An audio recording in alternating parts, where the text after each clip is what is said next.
To 80%। केंद्र सरकार अपना बजट प्रस्तुत करेगी और हमने देखा है पिछले कई सालों से बजट होता है सरकार की मंशा जाहिर करने का एक ज़रिया होता है। ये खाता नहीं है गुना भाग का। और कई सालों से लगातार सत्ता में रहने के बावजूद भी मुझे लगता है कि भारतीय जनता पार्टी की सरकार है, उसने अपना ध्यान केंद्रित किया हुआ उन मुद्दों पर जो धरातल पर बहुत प्रभावी नहीं है। मैं ऐसा मानता हूँ अभी सरकार ने नया कानून बनाया है नरेगा को लगभग समाप्त करने का। वो कहते हैं कि हम इसको रिफॉर्म कर रहे हैं, लेकिन हकीकत ये है कि इस देश में औसत जो नरेगा का यूज़ हो रहा है वो 35 दिन का हो रहा है और ये 125 का वादा कर रहे हैं। और जो पहले निर्णय लिए जाते थे गांव के अंदर, पंचायत के अंदर, और सरपंच और जनप्रतिनिधि डिमांड करते थे पैसे की और बजट की कोई कमी नहीं थी। अब सरकार अपना बजट तय कर दिया है, काम क्या होंगे वो दिल्ली और राजधानी से थोपा जाएगा। तो जो सबसे गरीब तबका है उसके पास जो सुरक्षा कवच है अपना आर्थिक रूप से, उसको छीनने का काम सरकार कर रही है। इसी जिद के साथ उन्होंने 3 काले कानून बनाए थे, वापस लेने पड़े।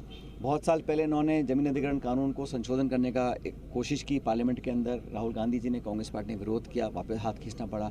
नरेगा को लेकर भी उन्होंने नाम बदलकर महात्मा गांधी जी का नाम हटाया है और इसको जानबूझ के राज्य सरकारों पर बोझ डाल दिया। पहले 90-10 का रेशो होता था केंद्र सरकार राज्य सरकार का, अब 60-40 कर दिया।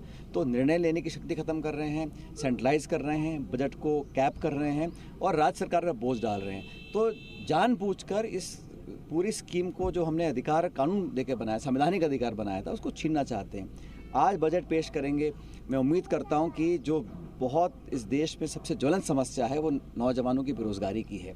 और दुर्भाग्यवश लगातार आर्थिक वृद्धि हो रही है देश में, लेकिन जो नौजवानों को प्रोडक्टिवली एम्प्लॉय करने का एक वातावरण बनाना चाहिए, सरकार नहीं बना पा रही है। आज डॉलर के मुताबिक रुपए की क्या हालत है। अंतर्राष्ट्रीय बाजार में तेल का दाम लगातार गिर रहा है, लेकिन ग्राहकों को उसका लाभ नहीं मिल रहा। तो जो बड़ी कंपनियां हैं, जो लाखों करोड़ का उनका कर्जा माफ़ हो रहा है, उनके लिए सरकार काम कर रही है। हमारे हवाई अड्डे, हमारे पोर्ट्स, रेलवे, खान खदान, वो सब निजी हाथों में दे रहे हैं। और जो मध्यम वर्ग है उसको राहत देने के लिए सरकार ने कदम नहीं उठाए। हम चाहेंगे कि सरकार आने वाले जो अगला वित्त वर्ष होगा इसमें राहत दे गरीबों को, किसानों को, नौजवानों को, मध्यम वर्ग को। और चुनाव से पहले आप लोगों के खाते में पैसे डाल सकते हो चुनाव जीतने के लिए, लेकिन जब आज ज़रूरत है लोगों को, किसान को कर्जा माफ़ी की, गृहिणियों को, बच्चों को, महिलाओं को, उनके लिए सरकार बजट में नहीं कर रही है। ये बड़ा दुख की बात है। सर, सोने चांदी के भाव बढ़ते जा रहे हैं, वैसे कल 1 लाख रुपए डाउन हो गया था एकदम, तो कैसे देख रहे हैं आप? तो भाई ये तो भाव बढ़ रहे हैं, महंगाई बढ़ रही है, अब शादी ब्याह का समय है, लोगों की पहुँच से सारी चीज़ें बाहर जा रही हैं। और मत भूलिए कि देश में जितना विकास हो रहा है, बहुत बड़ा तबका हमारा ऐसा है जो उससे वंचित रहा है।